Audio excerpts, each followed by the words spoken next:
And taking them apart is even more complicated. On this podcast series, we interview leading M&A practitioners to learn lessons from their experience.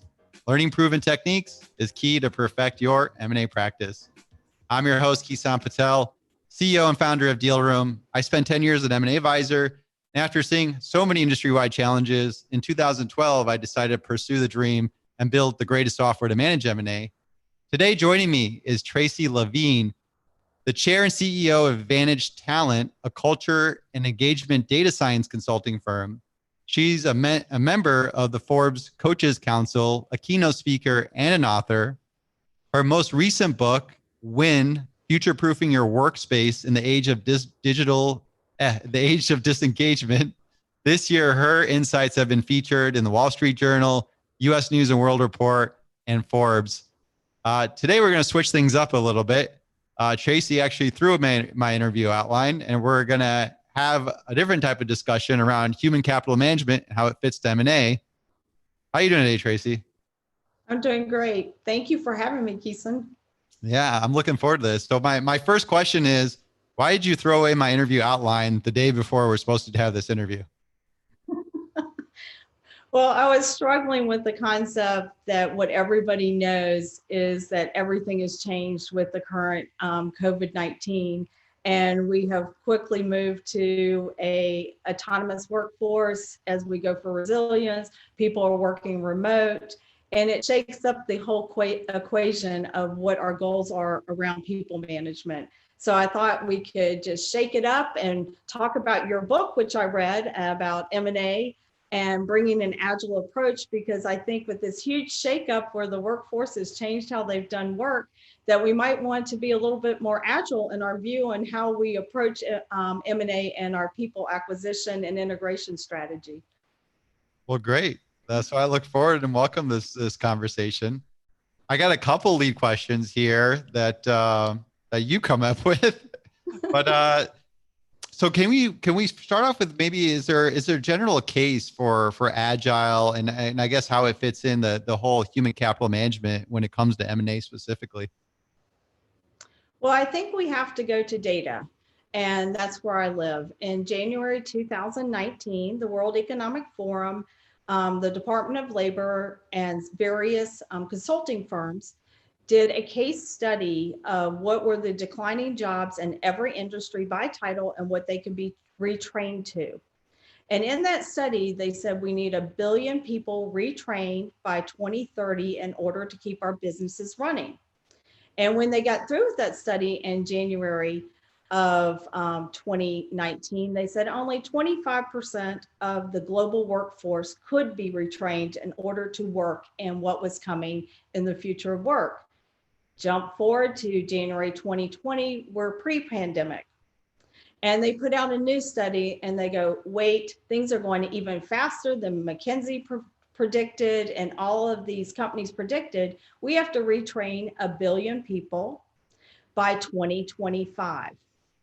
And so in M&A, we don't have the ability to approach M&A in the same way we did when we're looking at such a huge skill shortage. And we're looking at a move from hierarchy into more of a distributed networked workforce for a workflow workforce to get things done. We have to start thinking differently. We can't have a process around what supposedly worked. If you look at the outcomes of M&A, the people process always screws up the EBITDA.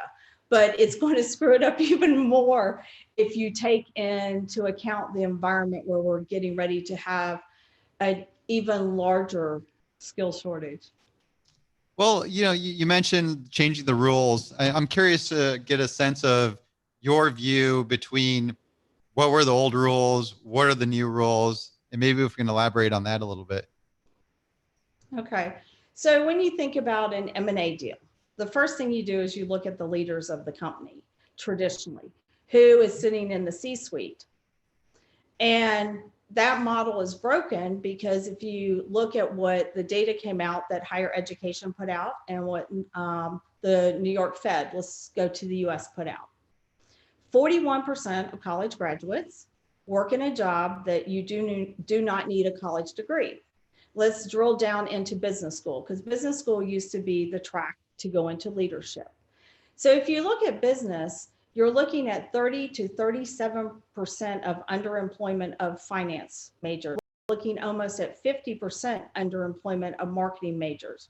Now I live in data, so Kison, just be a little patient because I'm going to take you down a data track. Sure.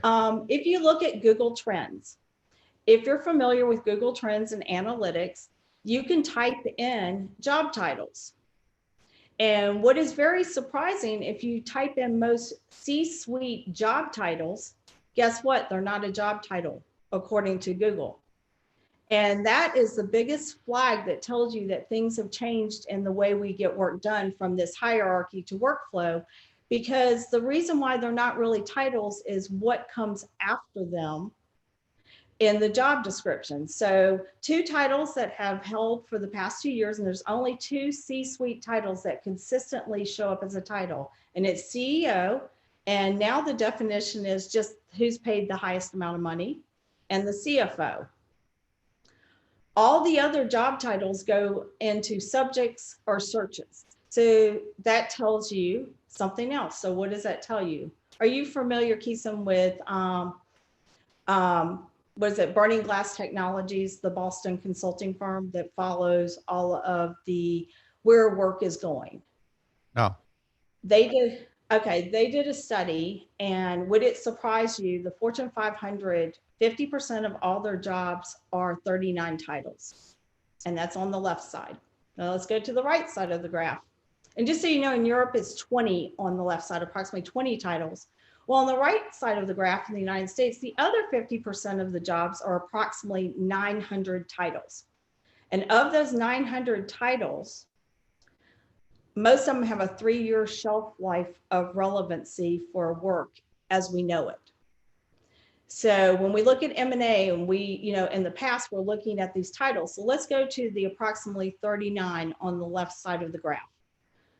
What is unique about them? If you look at Deloitte's consulting, their future of work, they talk about the movement from, siloed jobs to hybrid jobs. Well, we're now in what they call super jobs. And those 39 titles are almost placeholders. And when you drill down into the job descriptions, you're seeing skills that have never been put together. You're seeing 8 to 12 different skills that used to live in different departments, but now they live under one person. And that's why when we talk about digital transformation, we're out of the putting the book on your Kindle and reading it. We're now into the part of how do we grow revenue? How do we grow capabilities? And how can we partner as humans to grow those capabilities? And that takes a different skill set. And so that has changed, and it's going to change the way we look at our M&A, but it's also going to force us to be agile, because we haven't been training for those type of jobs. We've been training for process jobs. Okay, this is interesting. So you're basically tying this to this overarching macro trend of roles in general that essentially you're saying are just becoming more complex. Right. And, your responsibility isn't going to be that when we're in high school, you had to kind of pick out your career or learn about it, and you sort of like boxed it into 100 different careers. Now they're saying there's too many. It's so unique and within every organization, and it's sometimes not even within a pure functional role. It could be across functions, and these roles are just becoming so complex, and we're utilizing all these technologies and so forth. So that we need to have as part of consideration when we think about M&A, because that obviously is the big contrast I think you're getting at between the old and the new rules. Well, let's talk about agility, because I'm curious about your views and what struck out that really prompted you to throw in my outline. Well, when you think about agility, and you take it within the concept of this skill shortage, and I want to take it back. How do I know that this is just not my opinion and my view of the data? So because I want to give a little bit more context to what I'm getting ready to say to you, because it's going to be so bold and radical. People are going to be raising their hand going, she's crazy. So let's back up a little bit. If you look at the January 2020 report that came out of the World Economic Forum, which Salesforce, PwC, LinkedIn, and all these large companies participated in, and every country had to put a playbook. And in that playbook, it said whether the government was going to reskill for these billion jobs or whether other people were going to be involved. And in the United States, the corporations, I was trying to add it up quickly before we got on the call today. In the United States, we're saying that the corporations have to reskill. And at this point, they've only committed to reskilling 15 to 16 million employees in the United States. This is corporate America's position. So if you think about before the pandemic, where we have the mass layoffs we have now in the workforce, we normally have 160 million people approximately at any given time. So corporate America has just signaled that only 15 to 16 million people are going to be what's needed and can be employed. So the way LinkedIn has partnered is they said, let us keep up with the data. Let us help you with your pain point. So on the back end, on the talent side of LinkedIn now, they will tell you who's graduating with what degrees or what skills are out there, what companies are hiring. And they do it at the local level all the way up to the global level on a daily basis. Who's up and coming, who's stealing your employees, and guess what? What motivates them to work for you and stay with you? And then they have what they call an employer brand. How do you rank compared to all of your competitors as far as people wanting to work with you?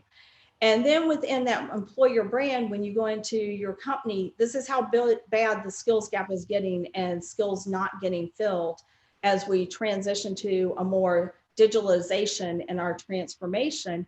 They will tell you, you know what, you're upping hiring this type of skill, you have a skills gap, you have a problem. And they analyze your whole workforce and give you a view of those skills.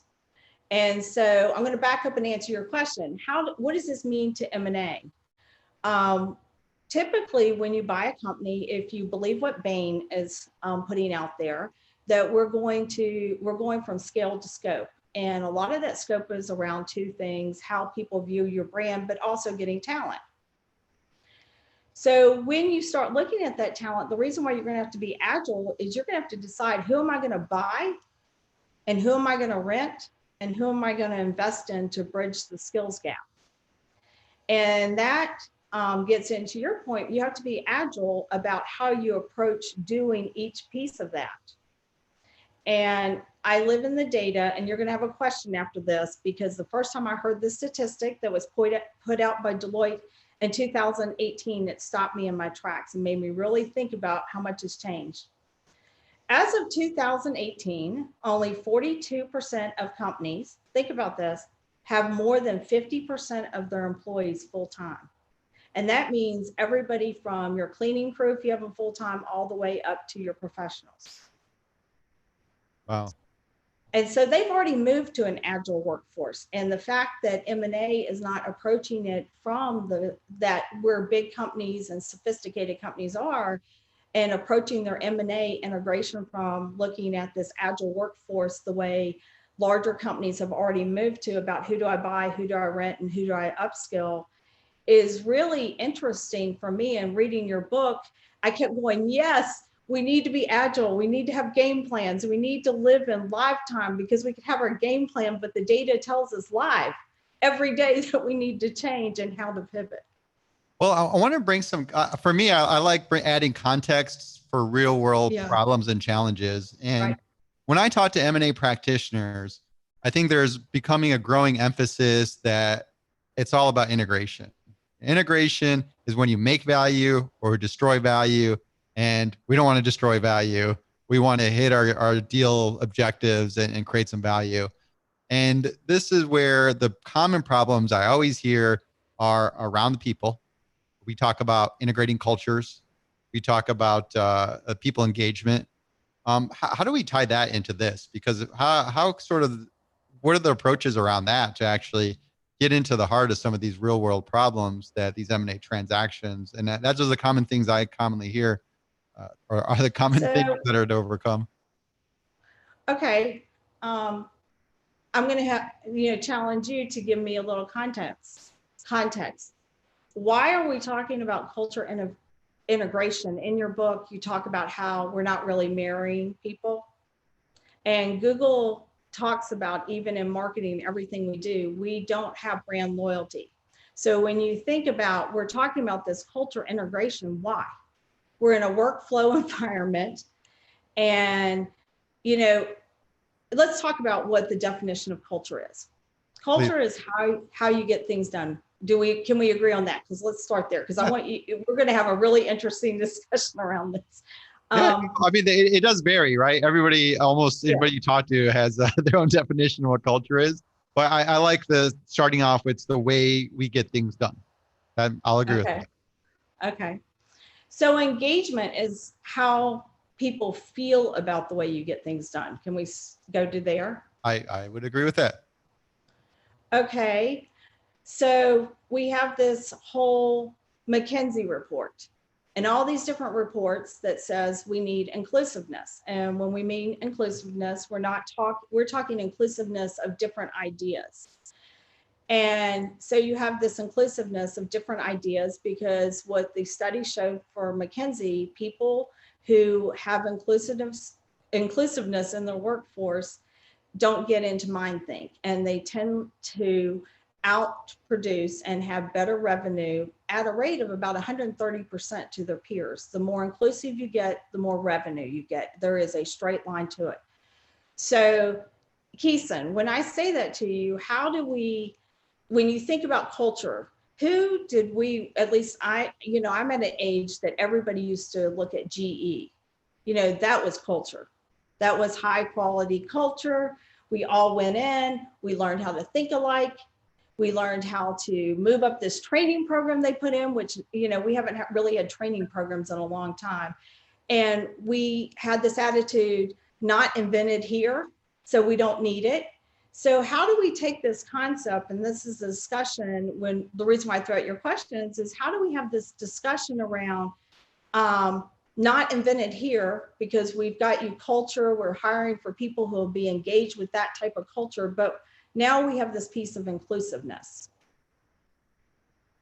So how does that? So you're really disconnecting this. You're really throwing out the whole concern around culture and emphasis, because this comes up a lot. Everybody wants to talk about culture and sort of culture assessment and things of that sort. You're disconnecting and saying, look, it's all about engagement. Let's not take all this culture stuff to the extreme level. And I can say, okay, Tracy, let me sort of give you, let's walk through an example. Let's say I have a company, and well, let's just say personalities, right? My company is full of assholes, right? That's our culture, and that's what it is. And we're going to acquire a company full of super friendly, happy-go-lucky people. Right? To me, there's a really obvious kind of contrast between personalities there. But you have a different view. I would look at it and say, hey, these companies aren't fit to go. I don't think the culture is going to fit. I don't think it's going to work well together, and we shouldn't do the deal. Well, let's go back to, why do we do deals? I know where you're going with this.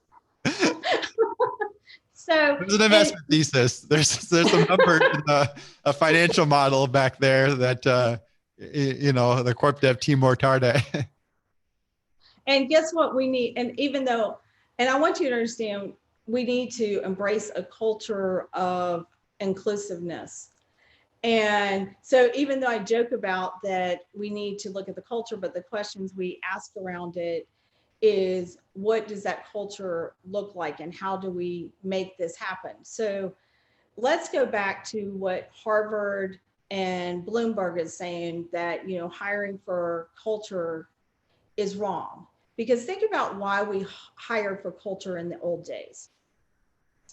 Go back to the statistic I just gave you about Deloitte. Only 42% of companies have more than 50% of their employees full-time. The reason why there was such a focus on culture is because we wanted you to stay a really long time. But we have to be a little bit more honest, and we hear about millennials ghosting on corporate America. Let's just put it backwards. Corporate America has ghosted on employees.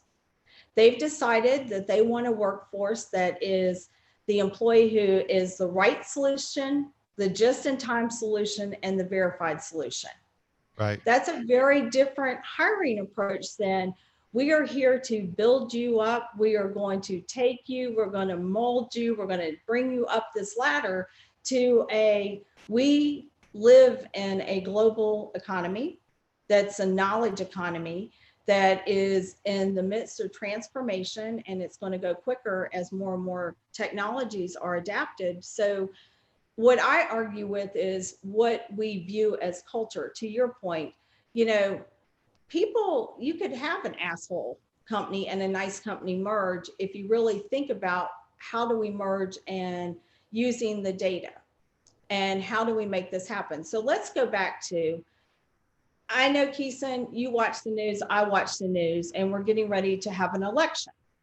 So everybody is freaked out once again because we know that data can be used to vote in a president. We know data can be used to put marketing out to run a country. And if you believe the scientist, I'm going blank on his name, but he wrote the book 21st Lessons for the 21st Century. He says we're not going to have to send anybody to war because all we have to do is almost like the 5 languages of love, customize the message to the employee or the person you're trying to get to do something. So I would argue if we want an inclusive culture, we have to stop telling people what our culture is and actively listen with the AI and data, to your point, all the culture software that we have, and get to know people as individuals.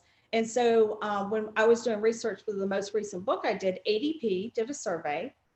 Would it surprise you that from 2015 to basically till the end of 2018, corporations have been spending approximately $1 billion a year on engagement software, gamification, feedback, analyzing the culture and agonizing over the culture. And what ADP found is even with this $1 billion that was being spent, full engagement went down 2%. Ah. And so when you think about culture and engagement, the social contract that corporations have made with employees is broken. Because what did you think when you got your first job, Kison, and you got your first paycheck? What did you think when you came out of college? What was your I got some first money. thought about I got to go buy some beer or something. go buy some beer. But once you got past buying some beer, did you think, yes, my career is beginning? Kind of. You're young back then. You're just you got a paycheck, and you sort of got responsibilities. But you really didn't really think about, like when I got my first job, I didn't think my career is beginning. But when I got my first job, I immediately got a paycheck and I got a career training program. And they took me around every department and made me feel like I was going to be CEO tomorrow. Let's be clear. They pumped you up, they walked you around, and they embedded you in the culture. So we don't live there anymore. So a paycheck is just a paycheck. And so when we talk about culture, there's a disconnect. And when we talk about engagement, because when you talk about what I call mega millennials, and that's been talked about a lot, these are really talented, top talent people. A paycheck's easy to replace. Okay. And so it's changed the whole dynamic, because to them, a paycheck doesn't mean a career because nobody's offering them a training program. They're bringing them in to help them at this one point in their business, going back to what I said, the right solution at the right time and the verified solution. So we have to rethink about what culture is. And what Harvard just came out with this past year is that we should be hiring for resilience. And now we have the pandemic. Who is right? Harvard data says that we need to stop hiring for culture. Okay, I'll give you that. I'll give you that. Hey, there's again back to a bigger trend that hiring is based off of real definitive needs and not so much the culture fit. I have personal experience. I used to tend to, and I think it's almost natural as a leader, you hire people sort of fitting that same culture. And I'm a very type B person, so I would do that, and nothing would really get done in the company. Now I'm very fortunate and lucky and appreciative to work with 3 other very A-type opposite managers of my personality. And we work incredibly well together, even though I wouldn't sense like there's a culture fit. Obviously we've evolved to create a culture, even though our unique personalities very contrast each other. And then again, here's that hiring trend where it's more based off of that. So, and that applies to the M&A context, which makes sense. But let's go jump into the engagement part, because how are you Okay. getting this sort of level of engagement if that's going to be another concerning thing? I remember a client of mine acquired an overseas company, and they're like, Kison, this is our biggest problem right now, is that we can't get them to do anything. No matter, we tried everything. We've had the soft talks, fly out there, even we meet with them and everything seems good. When we come back here, nothing gets done. Walk me through that problem. Well, if you look at what's out there, so look to IBM, look to ADP, look to Humanix, look to Crystal Nose. Why are you treating them like this holistic group? So just like you want to engage in marketing, you use the data. And we could drill down just from your LinkedIn profile, and we can tell whether you're going to be somebody. It's not, to your point, we all assume it's about a cultural thing. We all assume it's because you and I are both bold and we enjoy arguing. It's sort of fun to have these discussions. It doesn't bother us. But when you look at the data, I can drill down to the point that I could look at somebody from the outside that looks just like you from a skills background or whatever. But what the data can tell me is whether you're open to new ideas and open to learning as an individual. So sometimes the person you think who's in an M&A deal is going to be the captain of change.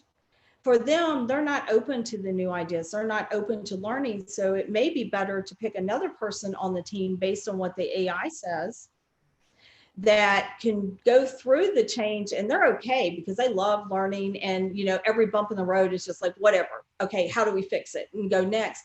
And figure out who within the organizations pick the captains better, instead of doing this pretend. Like, we can drill down now with the AI. I don't know if you have this on your email, but pretty much anybody who's on sales or uses the enterprise side of LinkedIn, I hate it to some degree, but it'll say, when you write Kison, he is a questioner, he's a D, he's in the behavior, make it short, concise, just get to the point, don't aggravate him.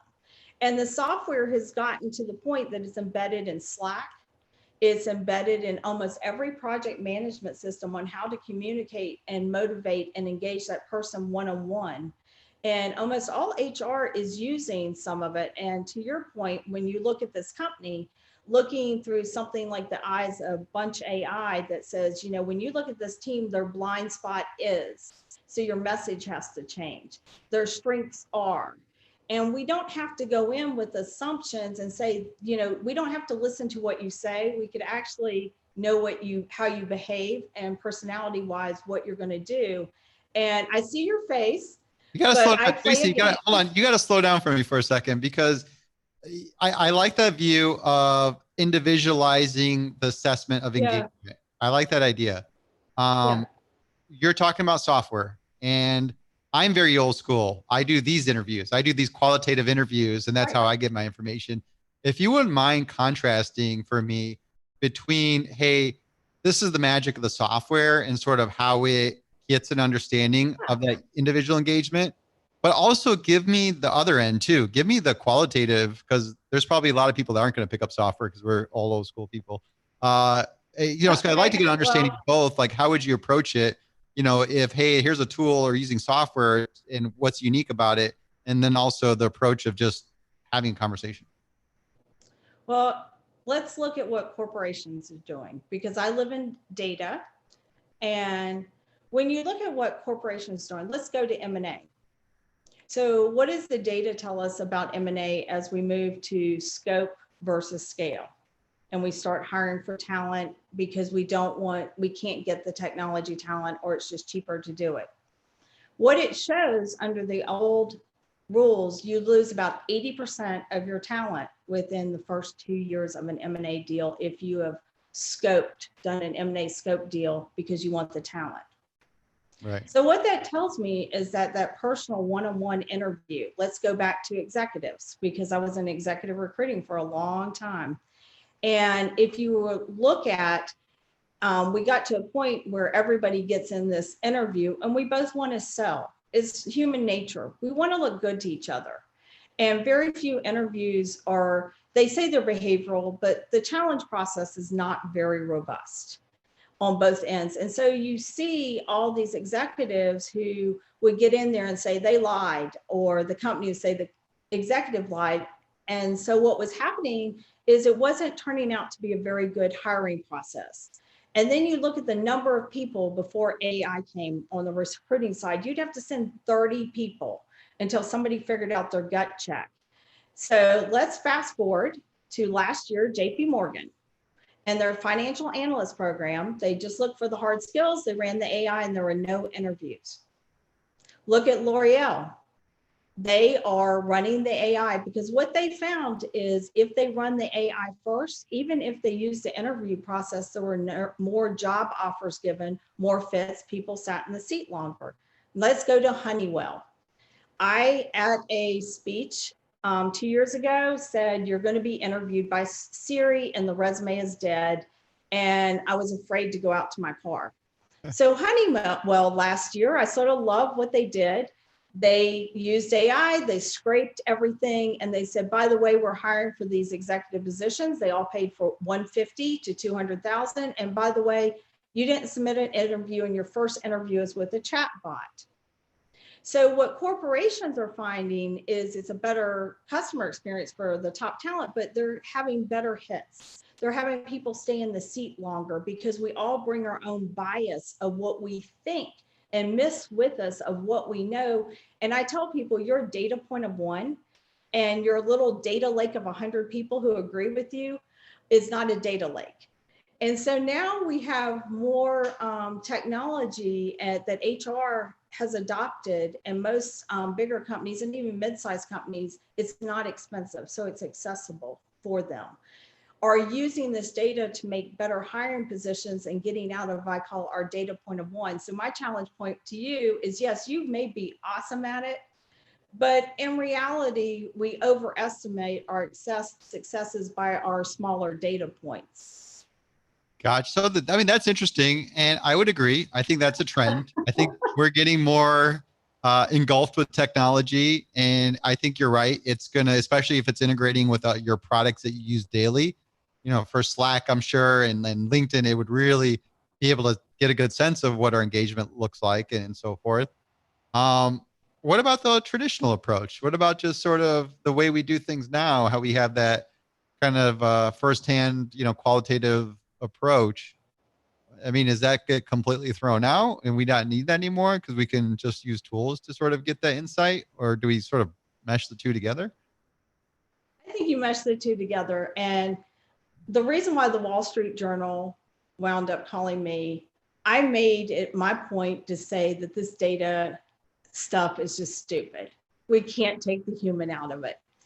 And what if the data is wrong? What if the software is wrong? And it was really funny because certain software, I did find glitches in it. But what was wonderful, the CEOs, I would call them because I'll call anybody. I'll find your phone number.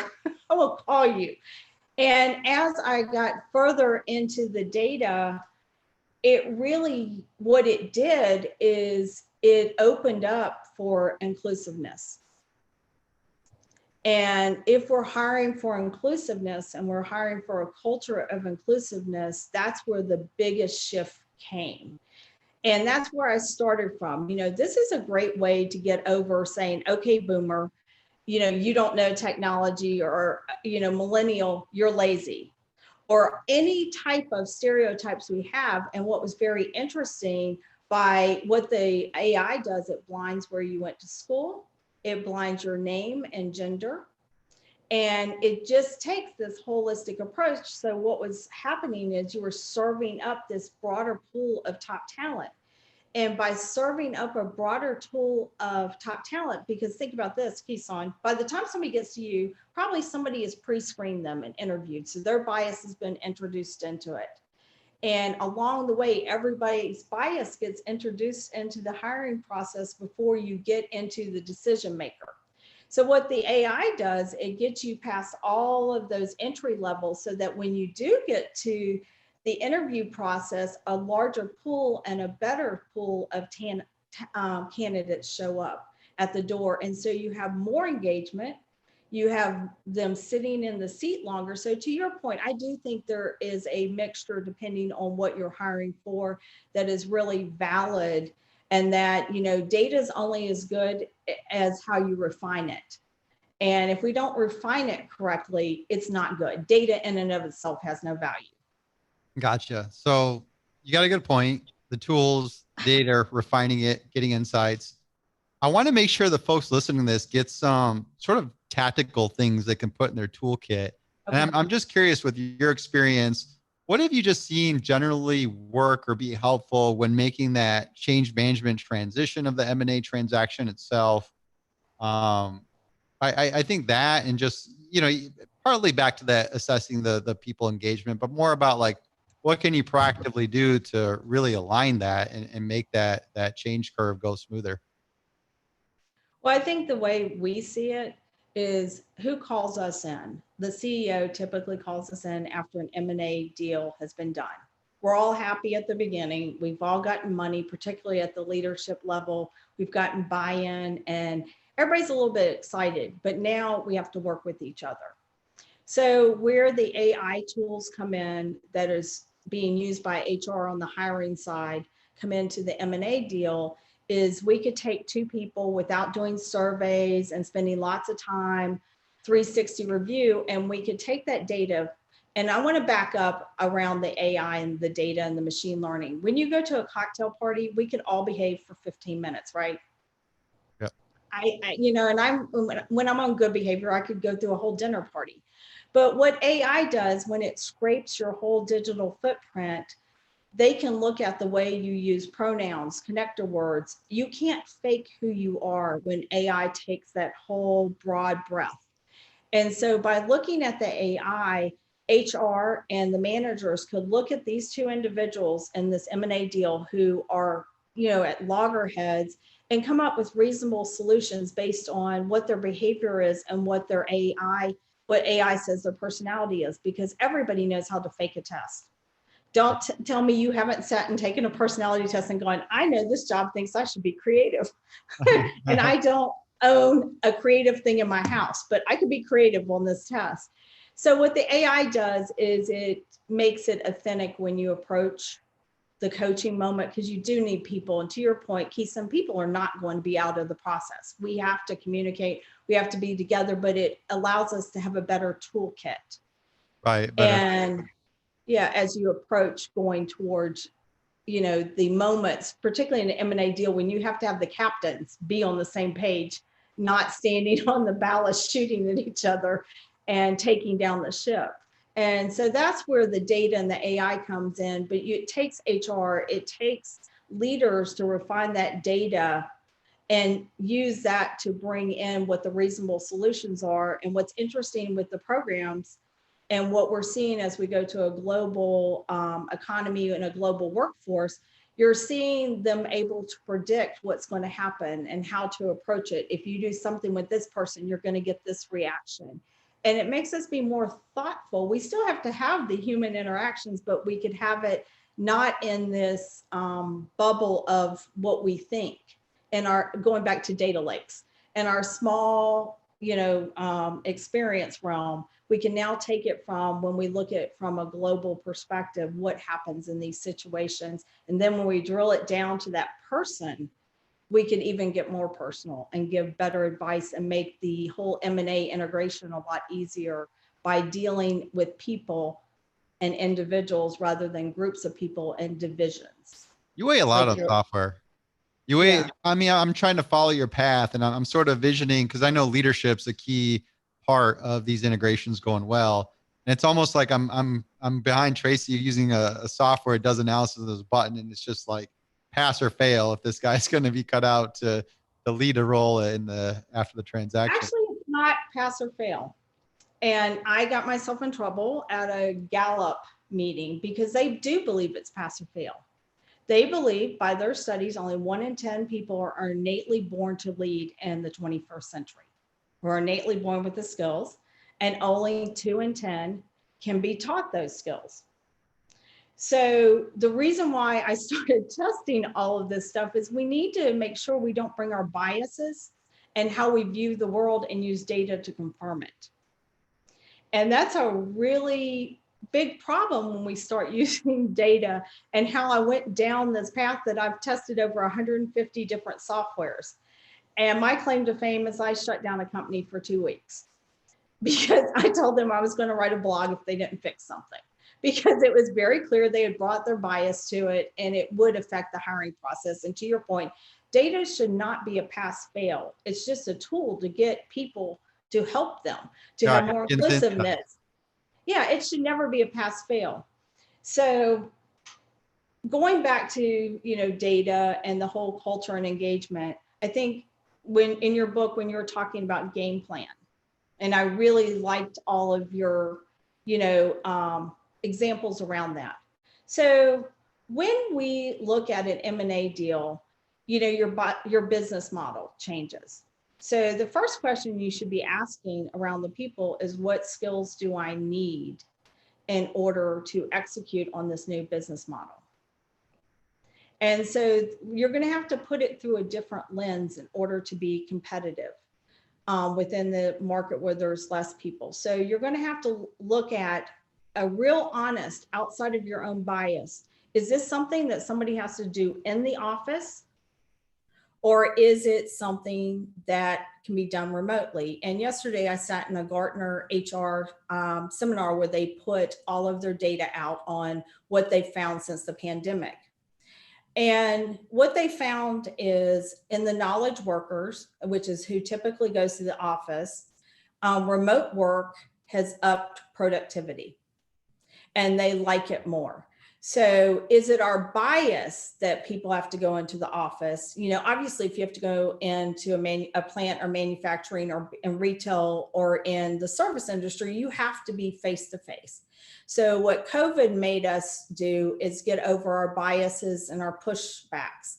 And so when the CFO started looking at it and they're like, wait a minute, not only can I save $11,000 per person if I don't pull people back in the office, all of a sudden this tight skills gap, I can now go global. And so what M&A is going to have to do is, when they look at the skills and looking at it through the LinkedIn lens, where you look at where are the skills, how hard is it going to get? Do I have to bound myself by geography?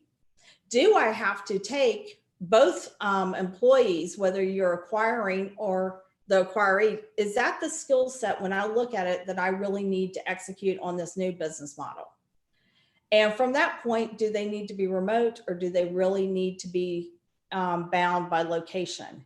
And there's a competitive advantage, and what Gartner was talking about as we go for this is if you can embrace the remote, because then all of a sudden the questions around who do I buy? And these are the questions people are asking: who do I pay, and who do I pay up for, and who do I make my W-2 employee? Who do I rent? Who is the professional freelancer that I'm going to be putting my money in? And who do I bridge? So the question becomes around, within my employees, who do I upskill for what I'm going to need to get EBITDA and to reach all my deals as we move to scope deals? And so that agile approach is going to be a little bit different. And I'm not throwing out culture, and I'm going to go back to your other, we all have to have this is interesting. This is interesting because when you integrate a company, you're usually trying to eliminate the duplicate roles, but you're taking that to a much broader view, saying, hey, maybe we just generally got to shift roles in general and look at this sort of broader view of what could be remote, what could be contract, and sort of those things at the same time. Right. And the reason why we're talking about what do you buy and what do you rent and what do you bridge is, this, we're changing. We're in the midst of change. And if you look at where the skills going into those 39 jobs, which really are super jobs, and we're going to a distributed workforce, because we're going to workflow. We're focusing on workflow, not on building people up within a hierarchy. So what Gartner put forth in their presentation yesterday is that, to your point, Kison, early on, we're having these more complex organizations, And so the soft skills you need are going to be contextual intelligence of, and they give a different definition than what Harvard does, but the way they define it is people who know where they fit in the network and know when to raise their hand because they could do multiple things. And so we're going to this workforce where we need time management, because in order to be competitive and to get your employees, you're going to have to go remote. And since we're not doing 9 to 5, we're going to have time management and contextual intelligence to know how to fit within the greater distributed network. Because what they found with remote work is you took the office politics out of it. So let's talk about culture. That's why we look to see if you fit in. But when you start talking about this network and workflow, you call the person, you don't care how you feel about them. You call the person who could help you produce what you need to produce, because now we're not grading you on whether you show up to the office, sit in your desk from 9 to 5, you do the politics right. You're grading people on their productivity. Right. And what Harvard found is what engages the top workers is not the same thing as what engages average workers and low level workers. And that's why the culture and engagement has been such a bust when we have switched the skill to this knowledge worker, where the skills you need is really a lot more, much more complex, and you need to be nimble and agile. So it's been really hard to figure out what inclusive culture looks with and engagement, while we're going for mixing top talent in with legacy talent, who, if you believe the statistics put out by McKinsey, for every new AI machine learning job that's added, 33 legacy jobs are dropped. Wow. So you have this whole disconnect going on. And so I'm not dismissing culture, because I do believe, how you get things done is really important, but we have to think about what engagement means and resilience within that, and inclusiveness. And we have to shake up how we approach it. Yeah. And I think that shift you just mentioned about going remote sort of changes that whole view on culture as well, because you're taking a lot of components out in some ways, I would think, almost like the way we dress as much, because that's completely changed in general.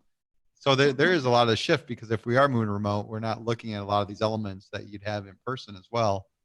So it's interesting. But hey, real quick, if anybody watching this has some questions, don't be shy, post it. We've been going off the cuff for a while now, so feel free, happy to answer any specific challenges, situations. But sorry, go ahead, Tracy. Well, it's very interesting as we look at this going forward, and to your agility playbook, we can research things, we can look at the data, but what happens, I'm a football fan and I love SEC football. And I've been there when I just knew my team was going to crush the other one, because you know what, that other team for the past 5 games has just been awful. And then they show up and in live time show me I'm wrong. And what's really interesting about what LinkedIn is doing, they're allowing you in live time to know whether your assumptions are correctly. Or if you take somebody like Bunch AI, they let you know in real live time whether your team is not functioning well culturally. Or think about IBM, and this creeps me out a little bit when I tell people this. They ran a test with one of their new AI software, and they know with over 90% certainty whether you're going to quit in the next 90 days based on them monitoring your behavior and how you're writing. So it creeps me. It feels a little big brother to me. I will tell you, it feels a little uncomfortable. But the reality is we are getting real-time data that we could alter our game plan. And so we can deal with people in a more humane and human way, because they're giving us feedback all the time without sending them a survey at the end of the week that says, what are you feeling? What do you want? We know how they feel. We know how they want. And do you, I don't know if you run around with very many salesmen. Yeah, I do. I like them. Sorry. Okay. I throw that out as a little bit of a funny, but if you look at the Sales Navigator tool within LinkedIn, they give you all this information about it. And Crystal knows which is actually free that you could put at the top of your Chrome bar for now, will tell you with that sales navigator piece how to personalize and sell to that person. And so if you have a salesperson who's technology and digitally savvy, they're using those two tools together. And so it's in every day and it's helping them close deals. Let's go back to the presidential elections. Well, it feels creepy that people can pull up a report on you and make judgments about you, to your point. It's there. And it seems silly if it's there. And as we test it and they tweak it and they work on all this stuff, that we're not using it within M&A to make these better decisions of once we decide who we were going to buy, who we're going to rent, and who we're going to bridge the gap with. It seems silly not to just go ahead and print that report in 2 seconds that could give you up to 50 to 100 pages, depending on the company. I actually want it in a dashboard. If it's more than 1 page, I don't want it. But, on how to motivate them individually. And so your culture should be inclusiveness and motivation for resilience. Because in a world that's in uncertainty, the more we can motivate and engage on a personal level, the more likely you're going to have a great culture, because everybody wants to work in a place where they feel valued and heard. And that's what disengagement's about. So you want to make sure you want to know they're going to stick around and they're motivated. Right. But, you only stick around when you feel like you're heard. And so these surveys, I sat with somebody at a major corporation before the pandemic, and they said, I don't know what to do. These millennials. We sent out a survey and they said they wanted a food truck. Now, in my mind, I'm thinking, why is that even on the survey? Because I don't know how a food truck engages, but there's this whole myth that, millennials just want to have fun.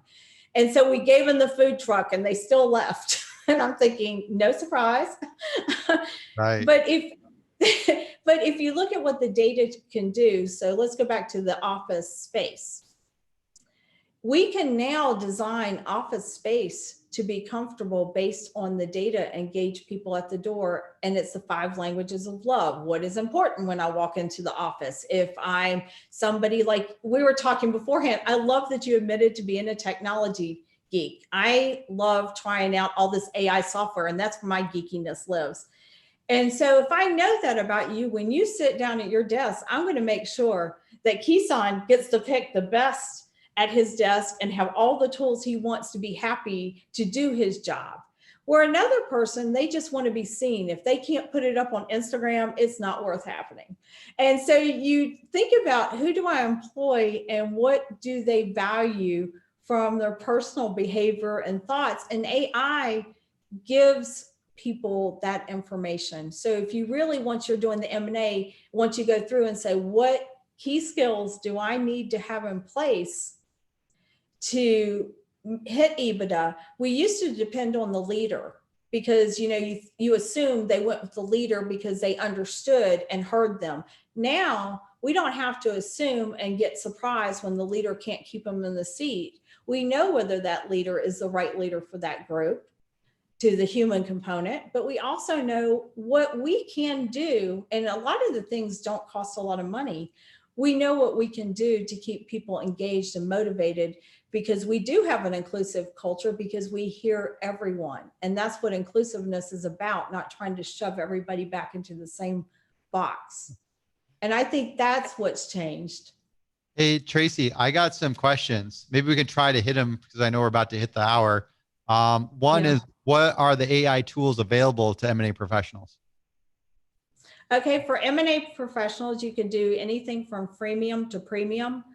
And I'm going to preface my answer with, most of them perform more like an app versus a full solution.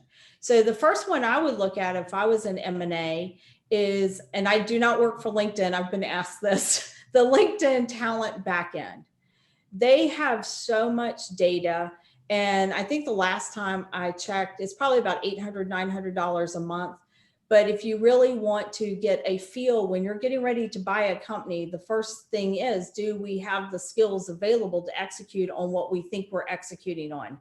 And are we seeing trends where people are stealing, other competitors stealing from those people? And that's just starting from a bigger perspective. And they'll say this group in New York, or if you go global, this is what's motivating them. And here's where you find the talent. Then the follow-up tools are companies like Crystal Knows, and they have tools that could go down to the individual. They could do the blind spots, they could do the strengths, and then Humanics. And what Humanics does that's a little bit differently is I joke about it, they are the geekiest group of people ever. It's not the prettiest user experience, but everything I've tested, it's the most consistent when you compare the results across the board. And they get down to where are they open to learning? Are they open to new ideas?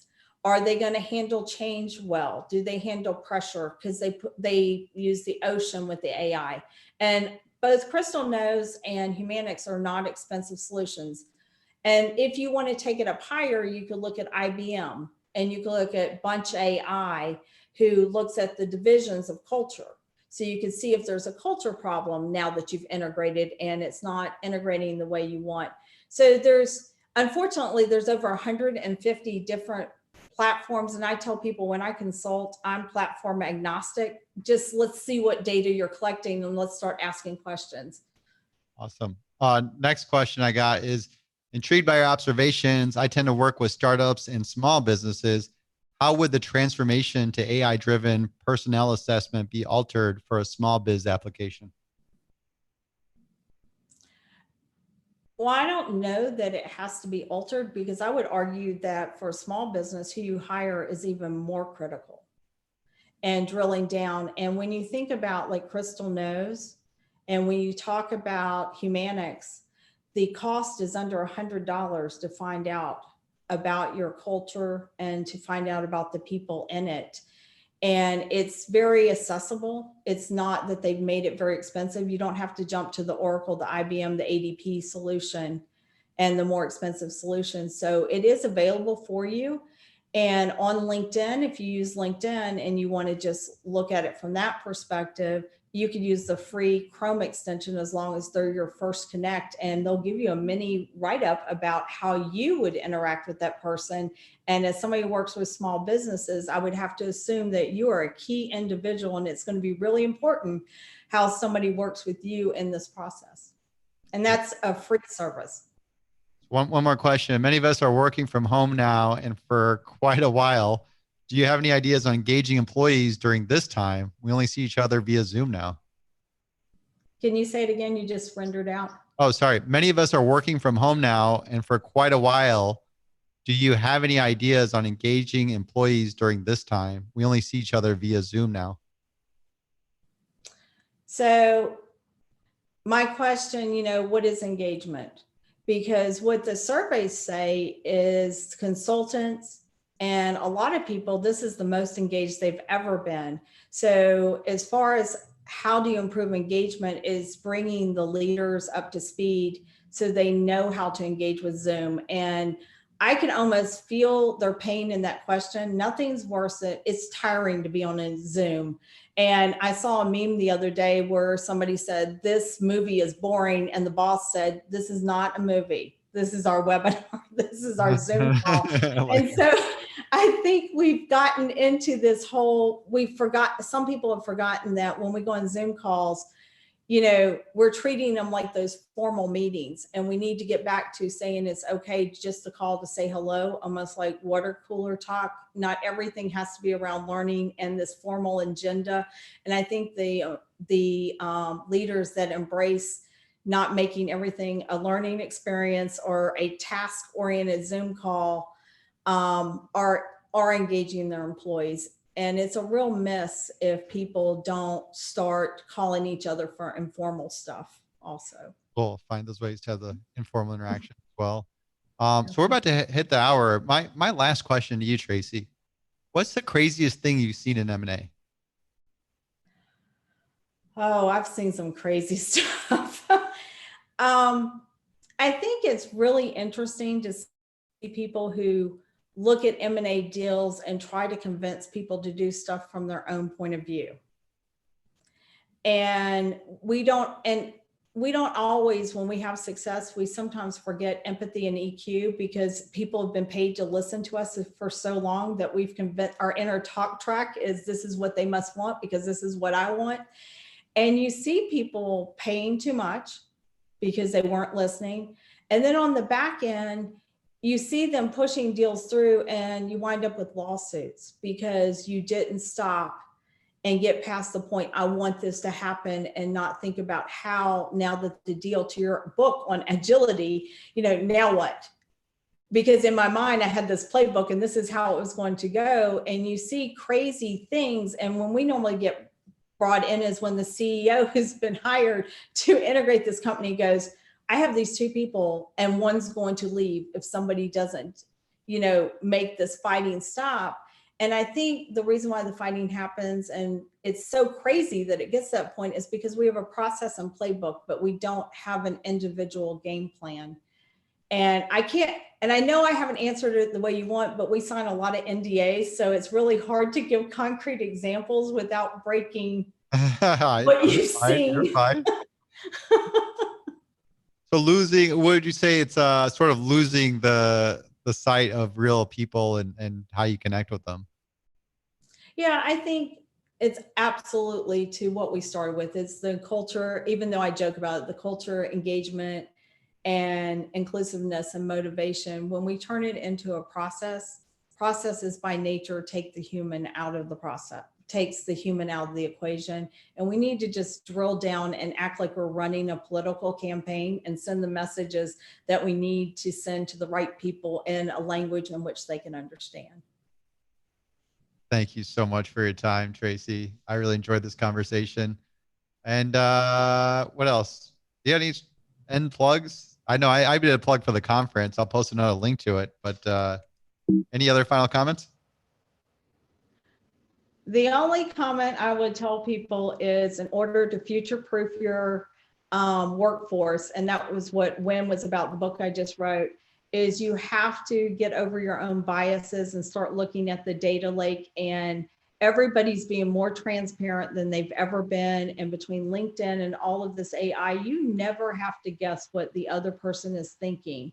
Just let go, embrace the data. Don't be like me and spend 2 years trying to disprove all of it and the software is broken.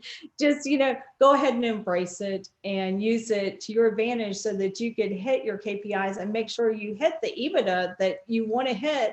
And it's the reason why you did the M&A deal. And let's stop. The old way doesn't work, because we see how many M&A deals don't hit what the key, KPIs were for doing the deal. Just try something new. Be open to the new ideas and don't be afraid of the technology, would be my last thing I would like to leave you with. Great party advice. All right, Tracy. Have Bye. a good day. Thank you, Take care. Kison.